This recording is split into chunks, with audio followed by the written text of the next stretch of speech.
साथियों, आप भी थोड़ी आओ ना, कोई देखते नहीं। सर्वप्रथम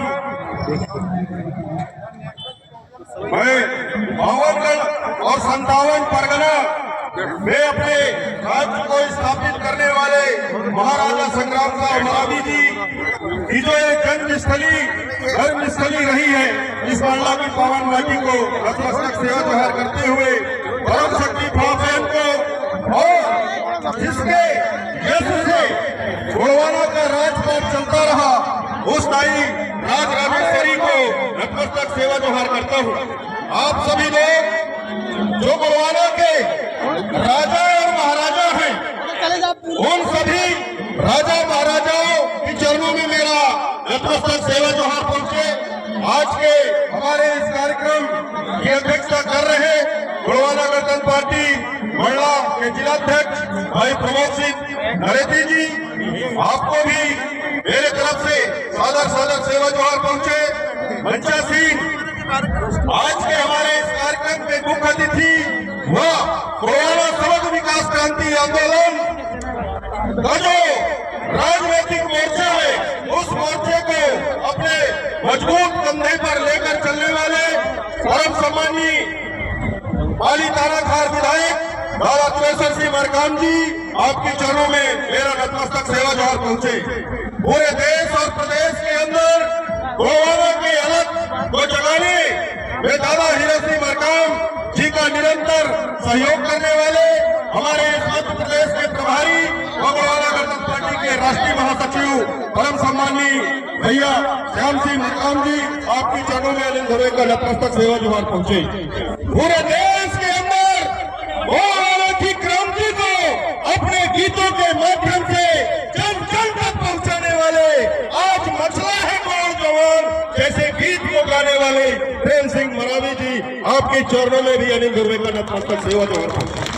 मंचा सिंह गोलवाना गणतंत्र पार्टी के राष्ट्रीय सचिव परम सम्मानी भगवान सिंह पोर्ते जी, मंचा सिंह गोकुपा के राष्ट्रीय उपाध्यक्ष इरफान मलिक जी, मंचा सिंह हमारे गोलवाना के जो राष्ट्रीय प्रवक्ता है परम सम्मानी राधेश्याम ककोड़िया जी, मंचा सिंह दूर नगरी से चलकर आए महिष्मती का जो वास्तविक इतिहास है, उस इतिहास को बताने के लिए यहाँ पे आए हैं डॉक्टर आनंद राय जी, उनको भी इस मंच के माध्यम से हार्दिक हार्दिक वंदन और अभिनंदन पहुंचे। अपने आध्यात्मिक ताकत के दम पर इस मध्य गोलवाना में गोलवाना राज का सपना देखने वाले साजवा दरबार के दादा मान सिंह इरवाटी जी, आपका भी आगमन हुआ है, आपको भी इस मंच की तरफ से हार्दिक हार्दिक वंदन अभिनंदन पहुंचे।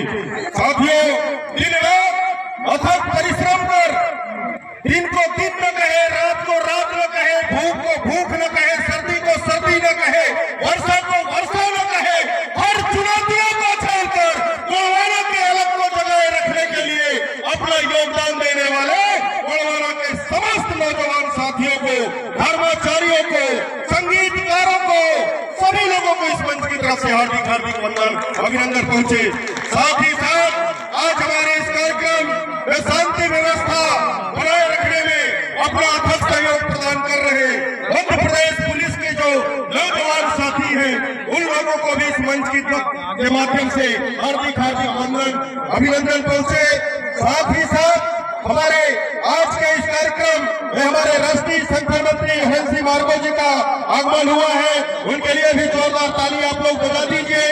हमारे आज के इस कार्यक्रम इलेक्ट्रॉनिक मीडिया के माध्यम से, प्रिंट मीडिया के माध्यम से और सोशल मीडिया के माध्यम से प्रचार प्रसार करने वाले जितने भी पत्रकार बंधु हैं, उन समस्त साथियों को इस मंच के माध्यम से गोलवाना गणतंत्र पार्टी की तरफ से हार्दिक हार्दिक वंदन और अभिनंदन पहुंचे। साथियों, अंग्रेजी में एक बहुत मशहूर साहित्यकार हुआ करते थे विलियम शेक्सपियर, उनने अपने एक नाटक में लिखा है कि अगर गुलाब को गुलाब ना भी कहें तो गुलाब का जो मधुर सुगंध होता है वो कभी नहीं बदलता। यानी उनके कहने का मतलब है कि नाम बड़ा की काम, यानी काम बड़ा होता है। लेकिन आज हम देख रहे हैं कि जो ये नागपुरी संतरे लोग हैं, इनके इशारों में कैसे नाम बदलने की राजनीति इस देश के अंदर चल रहा है साथियों, इसको हमको समझना होगा। इस चीज को हमको समझना होगा।